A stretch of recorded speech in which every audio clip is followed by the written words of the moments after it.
जरा सोचिए, त्रिलोक को अपनी मुट्ठी में रखने का दावा करने वाला एक महाशक्तिशाली तांत्रिक आखिर एक नन्ही कन्या के पीछे अपनी मौत की तलाश में क्यों भाग रहा था।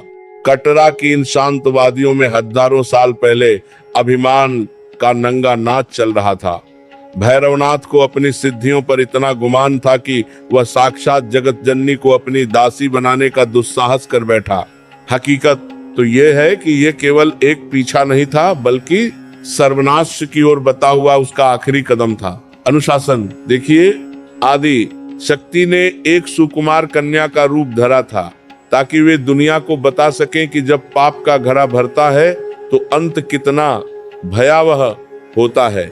उस भंडारे की गरिमा देखिए, जहाँ श्रीधर पंडित के निमंत्रण पर माता ने पूरे ब्रह्मांड को तृप्त किया था। क्या कभी किसी ने इस गुत्थी को सुलझाने का प्रयास किया कि हजारों ऋषियों के बीच बैठे उस तांत्रिक की आंखों में अचानक वो हिंसक लालच कहां से आया। जैसे ही उसने उस दिव्य बालिका को स्पर्श करना चाहा, पूरी पहाड़ी बिजली की गूंज से दहल उठी। यही वह क्षण था जब उस अहंकारी को आभास हुआ कि उसने किसी साधारण कन्या को नहीं, बल्कि साक्षात प्रलय को ललकारा है। क्या आप जानते हैं कि उस संकरी और अंधेरी गर्भजून गुफा के भीतर उन 9 महीनों में क्या घटा था, जिसने एक अजय तांत्रिक के तंत्र को पत्थर बना दिया।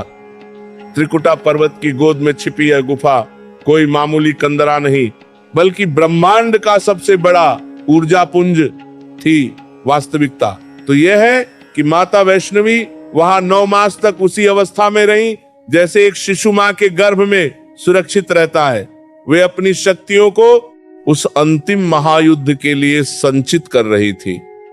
नियम देखिए, भैरवनाथ गुफा के मुहाने पर खड़ा होकर अपनी कुटिल दृष्टि से भीतर झांकने की कोशिश कर रहा था, पर उसकी हर विद्या दीवारों से टकराकर भस्म हो रही थी। यही वह विस्मयकारी पल था जब पहाड़ की चट्टानें पसीने की तरह जल छोड़ने लगी थी। पवन पुत्र हनुमान की निष्ठा देखिए, जिन्हें माता ने द्वारपाल नियुक्त किया था।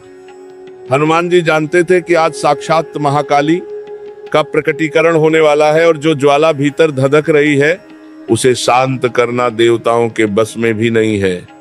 माता का उस गुफा को चीरकर बाहर निकलना साक्षात विनाश का बिगुल था।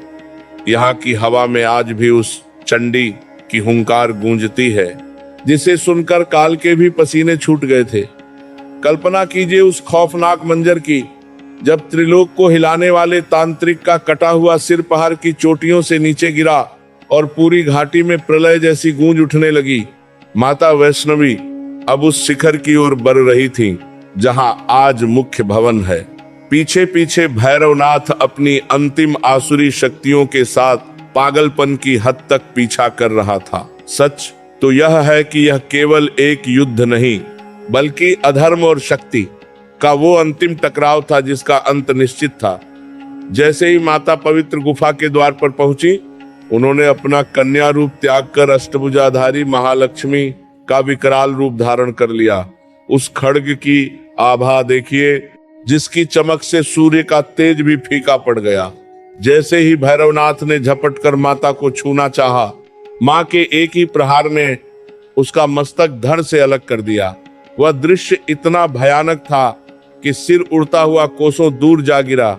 यही वह पल था जब उस सिद्ध तांत्रिक का सारा दंभ मिट्टी में मिल गया। गिरते हुए मस्तक ने जब क्षमा मांगी तो मां की ममता जागी और उन्होंने उस पापी को भी अमरत्व का वरदान दे दिया। जिस गुफा में जाने के लिए दुनिया तरसती है, उसके अंत में रखे 3 पत्थर कोई साधारण चट्टान नहीं, बल्कि ब्रह्मांड को चलाने वाली महाशक्तियों का साक्षात पावर सेंटर है। त्रिकुटा पर्वत की प्राचीन गुफा का तिलिस्म इतना गहरा है कि विज्ञान भी यहाँ नतमस्तक है।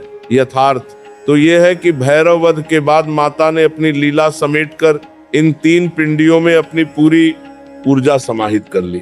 प्रथा देखिए, बाहर से ये पत्थर लगते हैं, पर इनका रंग और स्वरूप आज भी उस अकल्पनीय सत्य को बयां करता है जो हजारों साल पहले घटा था। महाकाली की पिंडी का खतरनाक काला रंग साक्षात संहार का प्रतीक है। बीच में सुनहरी महालक्ष्मी पालनहार है और दाईं ओर श्वेत महासरस्वती ज्ञान का केंद्र है। क्या कभी किसी ने इस पहेली को महसूस किया है कि भीषण ठंड में भी गुफा के भीतर एक अलौकिक गर्माहट कहां से आती है? यहाँ की मिट्टी आज भी उस परम चैतन्य की गवाह है जिसे छूते ही असाध्य रोग भी कट जाते हैं। जब प्यास से व्याकुल हनुमान की तड़प देख पहाड़ भी रोने लगे, तब माता ने एक बाण से पर्वत का सीना चीरकर साक्षात गंगा को पाताल से खींच लिया। पहाड़ों के बीच बहती ये बाण गंगा माता के क्रोध और करुणा का अनूठा मिलन है।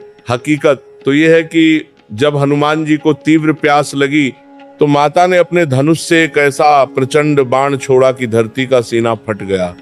उस जलधारा की अविराम गति देखिए जो हजारों वर्षों से बिना रुके बह रही है। भक्तों, विचार कीजिए, माता ने इसी जल से अपने केश प्रक्षालित किए थे। यहाँ की वायु में आज भी उस बाण की सनसनाहट महसूस होती है जो साक्षात काल को भी चीरने की शक्ति रखता था। बाण गंगा का जल साक्षात विषनाशक है। सर्दियों में इसकी गर्माहट और गर्मियों में इसकी शीतलता आज भी विज्ञान के लिए एक अनसुलझा रहस्य बनी हुई है। जरा सोचिए, जिस पत्थर को तोड़ने में आधुनिक मशीनें भी हार जाएं, उस पर एक नन्ही बालिका के पैरों के निशान किसी मोम की तरह कैसे छप गए? बाण गंगा से ऊपर बत्ते ही चरण पादुका का वो स्थान आता है जो उस भयावह भगदड़ का साक्षी है। यथार्थ तो ये है कि जब माता भागते हुए एक ऊंची चट्टान पर रुकी और पीछे मुखकर भैरवनाथ की स्थिति देखी तो उनके चरणों का दबाव इतना तीव्र था कि कठोर पत्थर मोम की तरह पिघल गया। उन पद चिन्हों की अमरता देखिए जो युगों बाद भी वैसे ही ता है। विस्मयकारी पहेली तो यह है कि माता के पैर पड़ते ही वहां से एक ऐसी दिव्य गूंज निकली जिसने भैरवनाथ के कानों के पर्दे फाड़ दिए थे। यही वह क्षण था जब उस पापी को एहसास हुआ कि जिसे वह साधारण लड़की समझ रहा है उसके एक कदम में पूरे ब्रह्मांड का भार समाया है। जिस ऊंचाई पर पहुंचते ही शूरवीरों का दम फूलने लगे, वहां माता ने ऐसा विराट रूप धारण किया जिसे देख साक्षात मौत के दूत भी रास्ता बदल गए। दुर्गम चढ़ाई वाले हाथी मत्था पर जब भैरवनाथ माता को पकड़ने ही वाला था तब मां ने अपनी गति रोक दी। जैसे ही वे मुंह थी, उनका रूप अचानक इतना विशाल हो गया कि मस्तक बादलों को छूने लगा। सच तो यह है कि माता का तेज उस समय इतना विकराल था कि पहाड़ भी दरकने लगा। यहाँ की सर्द हवाओं में आज भी उस महाकाली की हुंकार गूंजती है। इस चढ़ाई को पार करते ही भक्त के भीतर का सारा घमंड माँ के चरणों की धूल बन जाता है। भैरवनाथ की सारी काली विद्या यहाँ धुआं बनकर उड़ गई और उसकी रूह वैसी ही कांपने लगी जैसे पतंज का कोई सूखा पत्ता। आज जहाँ हेलीकॉप्टर उतरते हैं, हजारों साल पहले वहाँ देवताओं के दिव्य विमान उतरे थे और पूरा अंबर माँ की आभा से दूध जैसा सफेद हो गया था।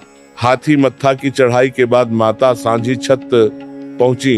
ये केवल एक विश्राम स्थल नहीं बल्कि स्वर्ग और धरती का मिलन बिंदु था। अनुशासन देखिए, जब माता यहाँ रुकी तो साक्षात त्रिदेव ब्रह्मा, विष्णु और महेश आकाश मार्ग से नीचे उतर आए। यहाँ माता ने सभी शक्तियों के साथ साझा विश्राम किया था। उस शांति के पीछे एक कठोर चेतावनी भी थी।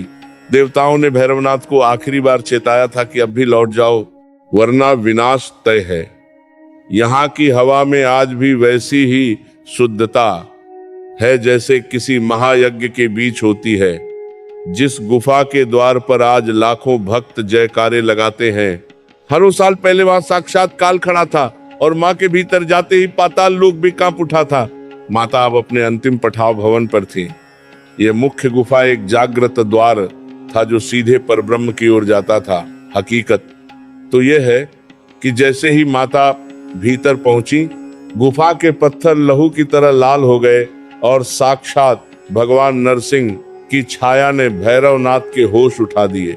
द्वार पर हनुमान जी गदा लेकर महापहरेदार बनकर खड़े थे।